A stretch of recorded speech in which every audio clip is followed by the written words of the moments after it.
ఒకనాడు పాపముల చేత అపరాధముల చేత చచ్చిన వారమై ఉండగా ఆయన రక్తములో కడగబడి పరిశుద్ధులుగా మార్చబడినటువంటి మనము మనలో నుంచి పరిశుద్ధమైనటువంటి మాటలు రావాలి, పరిశుద్ధమైనటువంటి చూపు ఉండాలి, పరిశుద్ధమైనటువంటి నడవడిక ఉండాలి, పరిశుద్ధమైనటువంటి అలవాట్లు ఉండాలి. కానీ ప్రభు నమ్ముకున్నప్పటికీ ఇంకా అన్ని అలాగే ఉన్నాయి. కుక్క తన వాతికి తట్టు తిరిగినట్టు మన బ్రతుకులు ఉన్నవే లేవా? మీకు ముగిస్తూ తెలియజేసేటువంటి విషయం ప్రియులరా, మన జీవితాలు ఎలా ఉన్నాయో తెలుసా? కుక్కనంట ఏం చేస్తుందంట, తన వాంతికి చేసుకున్న తర్వాత మరల వెళ్ళి ఏం చేస్తుందంట చెప్పాలి, ఏం చేస్తుందంట మళ్ళా తింటుందంట. బాగుంటుందా? మనము తినేది బయటకు వస్తేనే మనం తినలేం.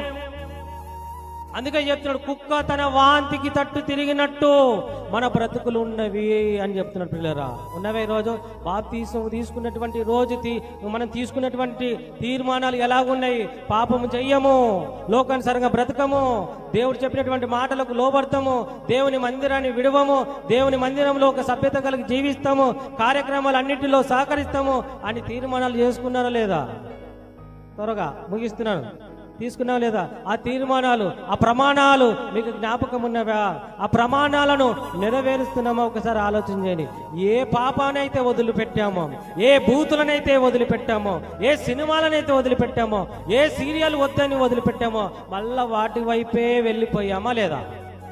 సినిమాలు చూస్తున్నారా లేదా? సీరియల్ చూస్తున్నారా లేదా? బూతులు మాట్లాడుతున్నారా లేదా? చెప్పాలి త్వరగా, గట్టిగా. ముగిస్తున్నాను. అంటే ఇంకా మనం ఎక్కడున్నట్టు? కుక్క తన వాంతికి తట్టు తిరిగినట్టునే. మీరు తిన్నటువంటి మటను, చికెను బయటకు వస్తున్నట్టునే మీ ఫేసులు మారిపోతే మరి ఎట్లా? మరి ఒకసారి ఆలోచన విసర్జించినవి మళ్ళా మనం భుజిస్తుంటే దేవునికి ఎలా ఉంటుంది? ఒకసారి ఆలోచన చేయండి ప్రియులారా.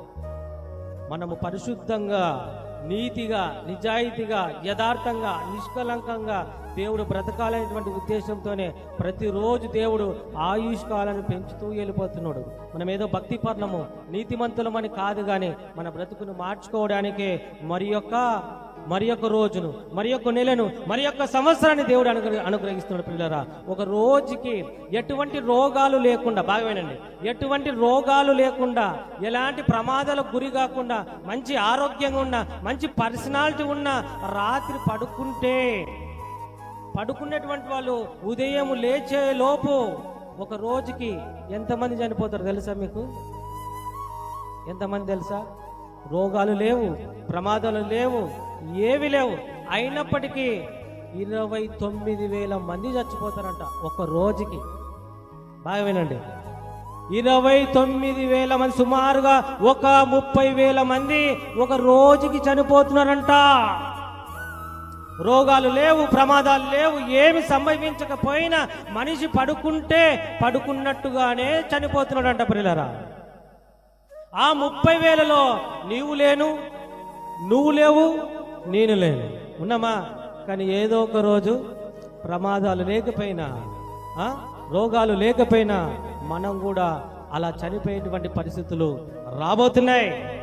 కనుక అర్జెంటుగా మన బ్రతుకులను సరి చేసుకొని, మన పద్ధతులను సరి చేసుకొని, దేవుడు చెప్పినటువంటి ఈ ప్రభువు బల్ల ఏదైతే ఉందో ఎవరికి వాళ్ళు పరిశీలించుకొని, ఎందులైతే పడిపోయారో వాటిని సరి చేసుకొని, చక్కగా దేవుడు చెప్పినటువంటి మాటల ప్రకారం అందులో మనం చేయవేయగలిగితే నిత్య జీవము, పరలోకము దేవుడు మనకందరికీ ఇవ్వబోతున్నాడు. అటు ధన్యత దేవుడు మనకందరికీ అనుగ్రహించును గాక.